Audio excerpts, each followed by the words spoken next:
most everybody by now has heard of offshoring. And I'm based in the States, so we tend to think, in the States very like US centric in how we make our definitions. But a lot of these can be moldable depending on where you are in the world. So if you are based in the US, offshore usually means, the big three countries are Philippines, China, and India. And we tend to look at offshoring software roles to India, manufacturing to China, and of course, there's other countries available. And then the Philippines is usually the BPO call center of the world. But let's say your business was based in Singapore. You don't have to offshore to any of those countries. That's essentially nearshoring. So you're, not sacrificing time zone, but either you're offshoring or nearshoring, you're generally looking at developed countries leveraging developing countries because there's like a price arbitrage there. And then if we go back to US centric, offshore is those major countries we just talked about. But in the case of the US, nearshoring is actually Latin America, which we sometimes refer to as LATAM.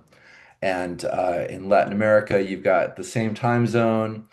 And it's interesting, it was kind of forgotten about for a long time. The US went straight to offshore. And then you look at Eastern Europe and then now Africa is emerging. But what was there like the whole time kind of sitting sitting in our backyard? And that's Latin America. And how I got into it, kind of wild, as we talked about Asia and Singapore. About 10 plus years ago, I was living in San Francisco, and my career was really as like a tech hiring guy. So companies would bring me on right after they raise capital. So think of like the venture capital funded tech startups that you hear all the time in places like San Francisco. If your audience has ever watched the show HBO Silicon Valley, that was kind of, my existence of, just crazy, crazy startup stuff. And typically, what would happen is a company would raise, say, $5 million, $10 million, or now we see these big numbers like OpenAI or Anthropic are raising billions, but um, most of that money, well, I guess in the AI world, most of that probably goes for data centers, but in traditional software, most of that goes towards talent. So about 70% of the funding would go towards hiring. And investors don't want their money sitting in a checking account. They want it spent. And that means you got to hire and you got to hire great people. So essentially, that was my world for a long time. And then I was kind of ready for something new. I wanted desperately to be an expat and have an expat experience.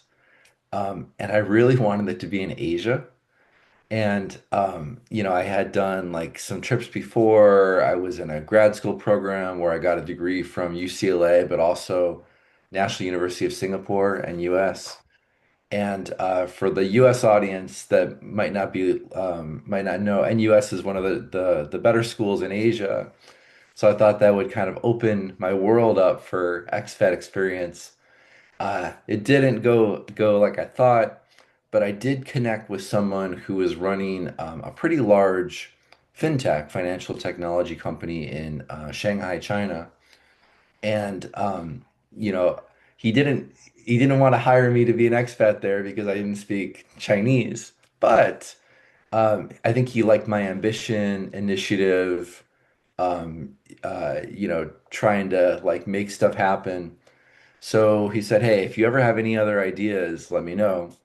And I came back to him in a month, and I had a thesis around fintech companies in San Francisco, New York, had access to lots of capital, great product visions. They were mostly finance guys building these, and they were pretty agnostic about how the technical stack looked, or the minimum viable product, or the prototype. So I said, hey, what if I had a company that could build all this? It's like basically a service software company that could build all these MVPs. And he agreed to fund me. So I raised $2 million. And San Francisco is a very expensive place. So $2 million would probably be gone in like, 2 months. So instead, I decided to put my software engineers in Argentina and sales in San Francisco. And my personality, I like to be involved. I don't want to just, delegate it.